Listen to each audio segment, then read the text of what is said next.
ცოცხალი რო იყოს დღეს ერეკლე, რას გვეტყოდა? რას გვეტყოდა? მე იცი იმედი მაქვს რომ აი იმ ტარდისში რო ჩამჯდარიყო და ეხლა რო გადმოსულიყო რომ ერთის ხრივ სასიამოვნოდ გაოცებული იქნება იმით, რასაც ნახავს აქ. რომ იმ გავერანებული ქვეყნის ნაგვირად მაინც პირად უკეთესი ქვეყანა გვაქვს. ქვეყანა, რომელსაც აქვს დიდი პოტენციალი.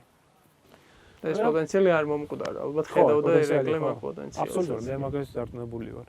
ამავე დროს მე ალბათ ფიქრობ რომ შეიძლება იცი წარმოვიდგენია კახურად გამოვიდო და იტყოდა თქვენ მამა აშენებულებო იგივე პრობლემის წინაშე როგორ ახარ იგივე არჩევანის წინაშე ვდგავართ ხო ანუ გვაქვს არჩევანი მიმართულების და ვცდილობთ ლავირებას როგორც ის ვცდილობდა ისევე ჩვენ ვცდილობთ და არ ვიცი იცი ალბათ ერთის ხრივ მოხარული იქნება იმით რასაც ნახავს და მეორეს ხრივ მიხვდება რომ აი ამ ხარეში ამ კავკასიის ამ პატარა კუთხეში ჩვენ გვაქვს ეს მუდმივი ისტორიული პრობლემა როგორ შეუძლია პატარა ერს ხო ან პატარა ერმა ნახოს თავისი ადგილი ძალიან მკაცრ სამყაროში